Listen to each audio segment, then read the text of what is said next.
Hello, everyone. Welcome to Stepping Into Your Leadership. I am your host, Christine Courtney, and we have back in the studio today one of the favorites, one of our top 10 tips from last year from our first 100 episodes. Tom Armstrong is back in the house. Hey, Hello, Tom. hello.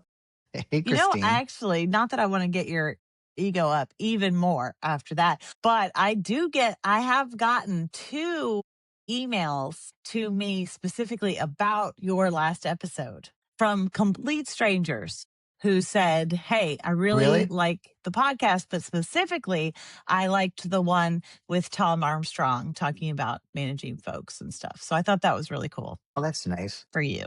Tom Armstrong is Senior Director of Programming at the Leadership Program. As I've said before, we've worked together for dozens of years 20 years. and 20 years. And he Something like that. manages many, many people over the years, probably hundreds. And he does a fantastic job.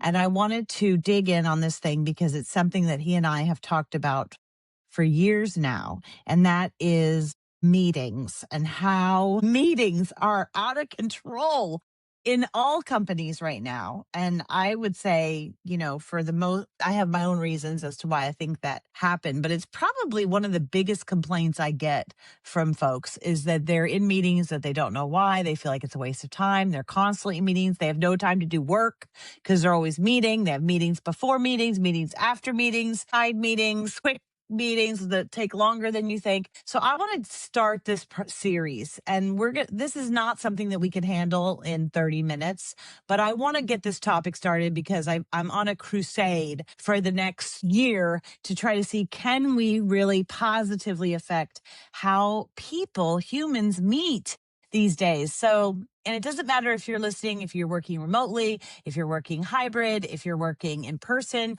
we're going to address all of it somehow in this quest to make meetings a more valuable point of time and where ideas can flow and where things can actually happen. So I can't think of a more perfect person to bring to this than Tom, because he has talked about this in our company for years now and has tried a lot of things and is open to trying things. So here we go. Okay, Tom, let's be honest. Why do so many meetings feel like a waste of time? Okay, so I'll go from personal experience, I guess. I'll just go through my list of things. I've definitely been in meetings where one of the common, not in our organization, of course, no, but one of the common complaints You're I would about to have make is that people really unhappy that someone, you work with. I know, is someone's derailing the meeting. Mm. And there isn't a sense of who's in charge. You can sometimes, having a collaborative atmosphere is a great idea in the right context. It's not always a great idea.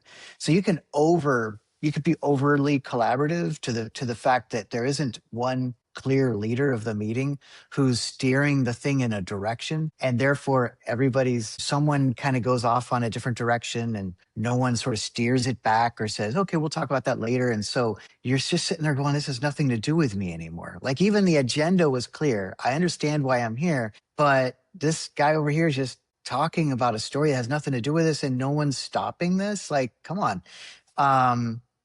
So you can even have a great agenda and it just gets derailed because there's no leader being decisive in the moment to steer the things towards the result that we're there for. Often you'll hear the complaint after a meeting, everybody kind of, away from whoever was leading it, says, that could have been an email.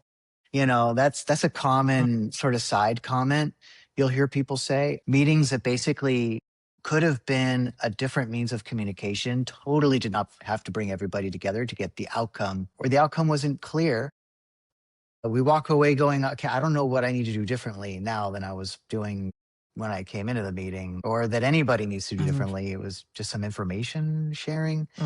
Another pet peeve is folks are showing up late and the leader's going, well, we want to wait till everybody's here. And you're just sitting there for 10 minutes and you showed up on time or even early, and your time isn't being respected because one person's showing up late. But the big one for me, honestly, is when I have a meeting, I try, maybe I have a day packed full of like meetings and conversations. And so I have one butting right up. Maybe there's a 5-minute gap between when this is supposed to end and the next one. And now you've gone over by a half hour. So I'm in your meeting, texting my next meeting saying, I am so sorry, I'm going to be late. And that's embarrassing for me, for my next person now that I'm have to be late for. It's inconvenient for Hmm. them. So there's a myriad of things that go wrong in meetings. We could have a whole podcast just about that.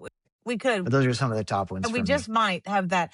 But what do you think the biggest mistake? And I know there's a lot of them, but let's just name a couple. What's the biggest mistake leaders make when they walk into the meeting? Well, I mean, I don't know the data on this specifically. Walking into a meeting and jumping right in without having any kind of check in. I think it's good to have some sort of check in to bring everybody together and unify people in a meeting. Not a 20-minute out of your 30-minute meeting, but 5 minutes. You Mm. check in with people, unify, and then and then have your meeting. As long as that's also part of the agenda, Yeah.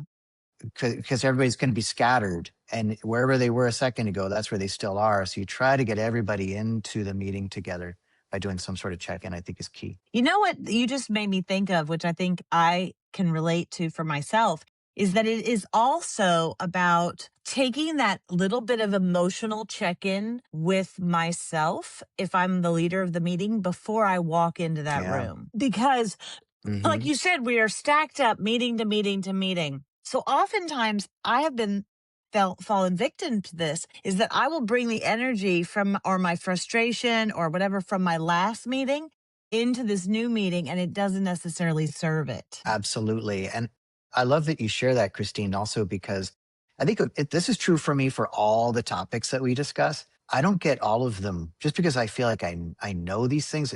I don't nail them every time. I get Right. better, hopefully, every year than the previous year. But I make all kinds of mistakes with meetings, like what you're describing, because we're human beings.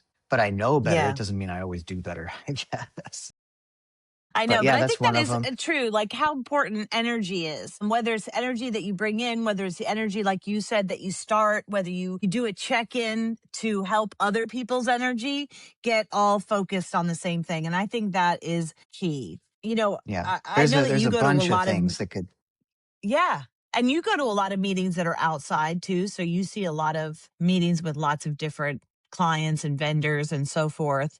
And have you ever walked out of a meeting and thought, oh my God, what just happened there? Like, what causes that when you just are like, either this was a waste of time? I mean, that's, I think, probably the worst. At least if you're angry about something, it means something happened. But if you're angry just about it being a waste of your time, like that just didn't serve anyone. If you think about how much money per hour is in that room, like it's such a waste of that dollars, frustrates me what you're saying. It's such a waste of actual money, even if you don't take people's thoughts or emotions into consideration or their opinions on the matter. It does cost money to have meetings. So a common experience that I have with clients or folks outside of our company, because we don't do this much because we really think about this ahead of time, I find. But I'm not saying, like I said before, we're not perfect, but a common one is you kind of get a sense that these meetings, that someone decided that we have to have meetings every month or something like that. So then the person who's in charge of scheduling the meeting knows they have 2 hours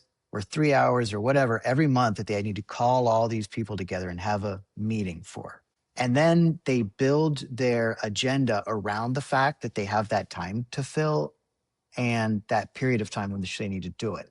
And so the content is frequently the second most important thing to them. The first most important thing is that they're complying with the meeting that needs to happen at that frequency and at that time. And then they fill it with information or whatever. And the opposite should be true. Meetings should be a last resort. Have I thought of all the other ways what do I need to communicate? Have I thought of all the means by which I could communicate that? Or maybe it's not communication. I need to get information. But if I done my due diligence to get it in other mediums before I do the meeting should be the last resort. Interesting. Interesting. That is controversial. I think, and interesting because you're right. We don't think of it that way. Like, have we done everything? I think there's some exceptions to that because I guess if you're gaining information, but sometimes you need the energy of the group to have a brainstorm about new ideas or something like that that would be Yeah. difficult to do one on one. But I do think that you're right. It's like that's a very specific meeting. And that's an example of my last resort for that kind of Yeah. meeting because I can't do it in the other mediums. Therefore, I need to sometimes I'll have meetings once a week with my team. It's sometimes it's only 5 minutes, sometimes it's a half hour. We cap it at 30 minutes, but it's a little more free. Like we ask people to share problems that they're having. People share, and that one there's more flex. The agenda is clear. We do like a quick admin updates, but then it's like if someone has a problem to share, they share it. We all kind of help to offer advice on it. And if I were to do that in an email, I wouldn't get the kind of collaborative process that talking with other people and seeing them provides. Now we do it online because I find that'll get you in 85% of the same effect as having everybody in person for that kind of meeting. It's fine when we do it online. And then people aren't also traveling to the location to have the meeting. But that one, it's for me, it's so important to have that type of energy that you're describing. So I have a specific time and we do it then. And if it's not happening, we end it after 10 minutes. If it's really action packed, we just max out at 30. But that can't happen in an email or a phone call. So we do it that way. I love that idea. I think problem sharing is interesting because I think immediately garners people interest if they really feel vulnerable enough to share real problems. But also you're getting learning just from hearing like, oh, I don't want that to happen to me. Let me listen and see if I can not only help that person, but learn if I too am having that trouble. But I think that's because you have a high uh, trust environment. Like a lot of places don't have that kind of trust to be able to share real problems. So they share problems, but they Yep. end up being fake brags, you know? It's all Yeah. it's all True. like things they fixed, someone else's problem that Yeah. they Yeah. fixed. So let's go opposite, True. but maybe step it up a bit. When you think about a great meeting, okay, some of the great meetings you've ever been a part of, what's something that's actually different about it? And not just the opposite of what we just said, but what's different about a great meeting, you think? I love it.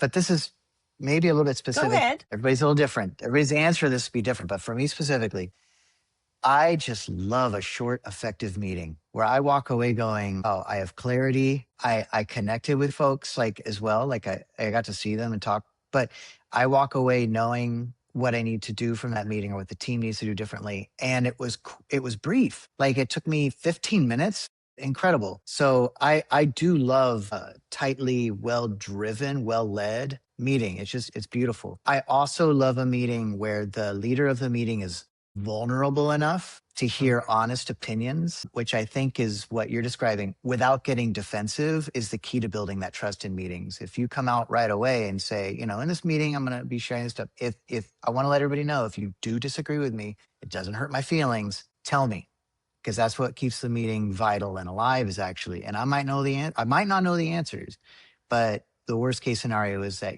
everybody's sitting back, not letting me know the fact that they think there's something wrong here. Mhm. So you have to, and then you have to follow up with not being defensive. If someone does challenge, you don't just go into explainers for why it's the way it is, but you really listen and, maybe set up a different meeting to address the thing or address it in a moment. But you drive the thing forward and you allow for some dissent or challenge without getting flustered. It's super hard. It's so you just want to defend, but you know, Yeah, to it's really probably accept one of the number feedback during one the meeting. ways. Excuse me, but it is probably one of the number one ways what you just described to building psychological safety. Like people are always like, how do I create a more psychologically safe team? Meaning that the team feels that they could take risks without being insecure or embarrassed, that they can speak truth to power, that there's a possibility of debate, and that best teams are able to do that. And I do think that when someone challenges you in a meeting, it is the hardest time to be vulnerable because you're in front of everybody. So it's scary. Right. But I do think that it's very Yeah, interesting in terms of like, boy, is it powerful. It sends a very powerful message to folks. Let's talk about agendas real quick because there's a lot of debate now on yeah, agendas, right? Everybody says you have to send an agenda, but then people today's day and age, they don't like, they kind of are against the old fashioned agendas that are sent a week or a month ahead of time, with to the minute breakdowns of what we're going to do. I've seen people do very effective agendas that are a text message or a Slack message. But what do you think? What's important to you about an agenda? Yeah, I guess that there is one, the Good one. if I'm going to get together last minute with somebody, if you and I were to say, "Hey, let's have a meeting right now because we have to talk about something," the first thing I would do is say, "Let's draft." If as soon as we sit down, let's draft a quick agenda about the topics we're going to cover. In the meeting. Um, Yeah, yeah. At interesting. the very beginning of Yeah. the meeting, if I don't have an agenda, what are the points we need to cover? And then we write them down, and then that's our agenda. Otherwise, you start Good out tip. talking about umbrellas, and then you just talk about umbrellas, and then later on, you're like, "Oh, I forgot I had to talk about this other stuff. It got derailed by this other urgent thing." But when you don't talk about any content except for the big picture, what are all the things we need to talk about? That also helps you understand, well, can we even do this meeting in the 15 minutes that we have? Maybe this 15 minutes we need to be looking at our calendars and finding enough time to cover these topics. Yeah, that's a Or great event, tip. but then you dive into it and when you're done, you did it. Yeah. People skip Yeah, the and agenda hopefully all the that's time not for the those they don't norm. think they need it. Yeah, hopefully that's not the norm. Hopefully they have agenda beforehand, but I love that if you just have an impromptu meeting, you create a quick agenda together right there. I think that's a wonderful tip. I think it's also really important, less than like the timing of the agenda. I think it's very important for the facilitator to have it to time out how long one thinks it's going to take for yourself as the facilitator to make sure you don't have too many items Yeah. on that agenda. However, and I always have a little extra, and I also always know where I can cut if we don't have enough time, right? It's just like you're like, do if I have time and things go faster than I want, and I have taken the time to get everybody together, and Lord knows it's hard to get everyone together. Do I have something that's of value that I can add in? Or what am I going to cut if I see that more often than not we start going over in things? I do think, though, that more important than the timing for everybody else is exactly that. This is why we're getting together. This is the purpose of this meeting. Is it a brainstorm? Is it informational? And I want you to be able to ask questions to my face and in front of each other. Is it that we need to work out a problem? We need to problem solve something together. Some sort of purpose so that people come into that meeting going, I am needed, attention is needed here, and I'm going to be focused on this bigger outcome. I think that sets an expectation and lets people know that they're there. But otherwise, especially online, they're doing other work. It's so annoying. They're doing other work. Now, Yeah. I think you and I may disagree Yeah. about this, so feel free. But one of the things that also bothers me is people having cameras off during meetings that are remote. Does that bother you too? Or are you like, no, it's easier for people to focus? I mean, I don't, whatever your real answer is, I'm interested in. But in the beginning, in the beginning times, when COVID started, we were much more forgiving of people based on whatever their home situation was, to say, like, oh, you have your kids home, or you're, having to work, lots of people working in the same space. We were very forgiving of people turning their cameras off. And then I felt like it just became an easy out to be able to, uh, and people were doing other things and didn't feel like wanting to look decent, or had their jammies on still or whatever. But it drives me crazy now. Like, I don't want to be in a meeting with you if you have your camera off. Unless you have a really good reason. You say, this is why, guys, or, sometimes you have a kid home or whatever. But any thoughts on that for you? Yeah, I do. I think, it's not a pet peeve of mine necessarily or something like that, but I do think that cameras should be on. The problem with cameras off is that the temptation is just too great to not be present. You're already Yeah. detaching, and there's no, it's being in person. There's a quality to it that is lost. There's some quality lost for a meeting when it's all everybody on Zoom or Teams or whatever the online platform is that where you're having your online meeting. And so there's already some diminished quality to the meeting as a result. But if I then degrade it more by having everybody has their cameras off, and if one person has their camera off, certainly if half the people have their cameras off, then I feel weird having my camera on a little bit. Like, well, I guess everybody else is doing it. I'll turn mine off and then I'll go get my coffee and do as I Mhm. wish. And I think some decorum is important at meetings. If it's too casual, you do get more of that quality of the Mhm. meeting loss. And so a serious meeting, in my opinion, cameras are on with some exception, except people can blur their backgrounds. There's so much people can do to disguise the fact that there's something happening. You could like you just have a wall behind you. It's I'm not a parent, so I don't know the challenges specifically. I haven't experienced the challenges that a parent has with toddlers running around. So, it'd be a lot for me to say that. So with some grace offered to people, but generally speaking, cameras should be on, I think, for sure. I think it's interesting, there was a Harvard Business Review came out with an article about a year and a half ago on the new form of executive presence. And one of the things that was different in these post COVID times, in terms of the way people look at executive presence, was this idea of showing up, like being there, physically being there. And I think if you can physically be somewhere, do it. If everybody works remotely, the way that we show up is cameras on.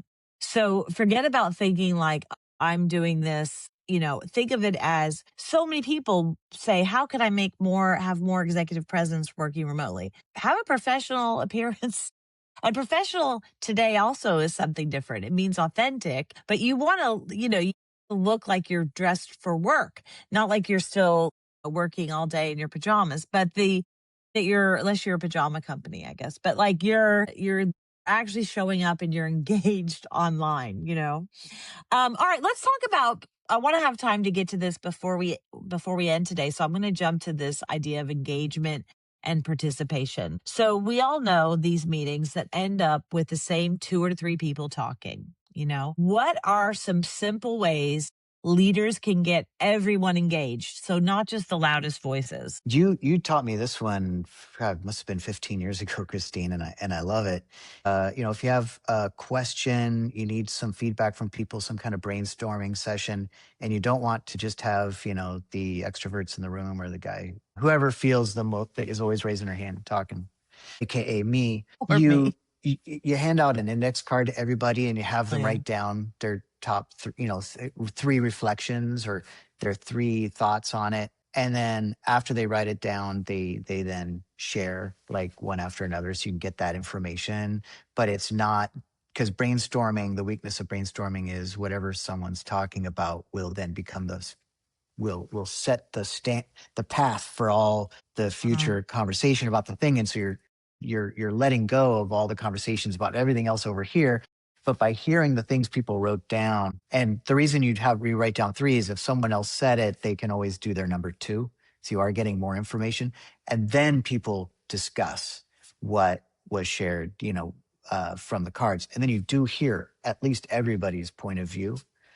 Another is to say at the beginning of meetings. I do think it's important to frame it to say, a couple things.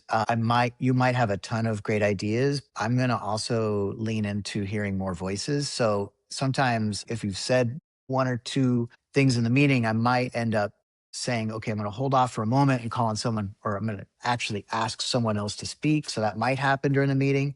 I might just call on you. I know Erica would do she'd write everybody's name on a what is that called? Popsicle stick. And then she'd pull it out and just randomly, you could put a piece of paper, pull it out and do random call outs for people to get their input. Some people are terrified to speak publicly, others are not. So just creating as much of a safe space for, quote unquote, as you can.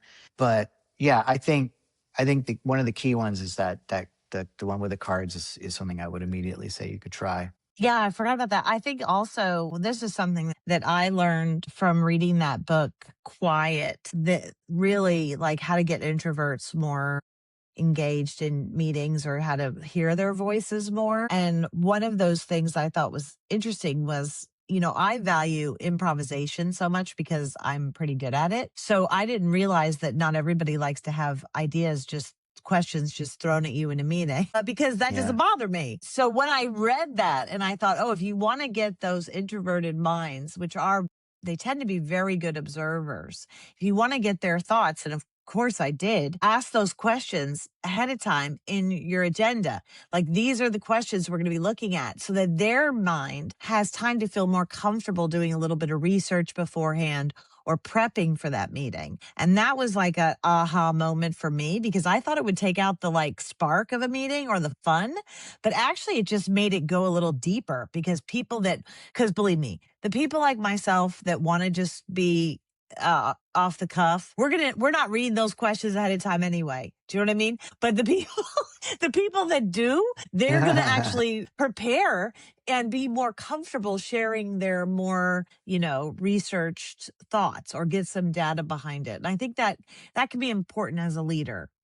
I think for those of you out there that are in meetings and you're wondering, how do I participate more, or how do I step back and not take over a meeting, I think is a really good self reflection. I know for myself, and I have coached this on other people. If you tend to talk a lot, I'll say, you can only talk 3 times in this meeting. I'll say this to myself. So I'm going to try to hold on to one of those times to be important, not just have to just jump on because I'm excited about adding on to something that someone says. And then I'll counter to that is, if you're someone who's very shy, I've said to them, you must talk at least once. And that tends to get them to go early on, because they don't know if they're going to have an idea later. You can talk more, but you must talk once in this meeting. And people are afraid that they're going to become the over talker, but generally that's not the case. Any other That's thoughts good. on those Yeah, things for those folks? one thing I love about that is that you're giving this pre expectation about the meeting. You're kind of like saying, this is how we're going to do the meeting. And so you're setting it up in advance, and also like giving that feedback ahead of time. And also knowing that for people who, again, like, we said it earlier, but I do like to be the guy, like, I have ideas come to my head and I love to share them. Okay. So I love the idea of prepping the meeting ahead of time, prepping folks ahead of time about the expectation about how we share that, stepping forward, that phrase stepping forward or stepping back. If you've already stepped forward, step back a bit, let others talk. People do tend to then go, oh, we're doing that collectively. I will also do that. It helps. I think that it's not just an introvert extrovert thing necessarily either. Mm. You can be an introvert and love to contribute, have ideas, love to contribute them to meetings. But I don't know, it's weird, Christine. I just had like a crash or something. Really, I hit a wall with that one. I need to start over with it or Well, something. cut that. I If it have comes ideas back about it, to but I'm getting into my own. you're I'm getting tripping into out your on it own, because it you're involves me thinking so about much. yourself too much. I'm talking about All myself right. too much, and then All right. Real quick, we're going to jump to some rapid fire things before we close. Best meeting you've ever been in, one thing that made it great. You don't have to again, say the meeting. brief and Okay. clear and brief. One word to describe most meetings today. Most meetings, non-essential. One word, describe what they should feel like. One word. Essential. Meaning essential. And what's one thing about meetings you wish every leader would rethink? I really love this. So I wish every leader who's leading a meeting felt the need to be a decision maker during the meeting and to drive it forward. And to rely on sometimes a little less. I mean, unless you're just, you have to gauge where you are on the spectrum here, but we can lean so far into the collaborative meeting again that it becomes diffuse and we're not sure where this thing is even going anymore. In a crisis is on the one level of it, right? But during a crisis, you need a leader who's going to like pull everybody together and say, Yeah. this is what needs to get done. This is neat. You're going to do this. You're going to do that. This is when it needs to be done by, so this thing can be resolved as quickly as possible. People love that kind of leadership. At that moment, they don't want collaboration. There are times when really softer, shared leadership is important in a meeting. And so do it then. But you have to know the context for it.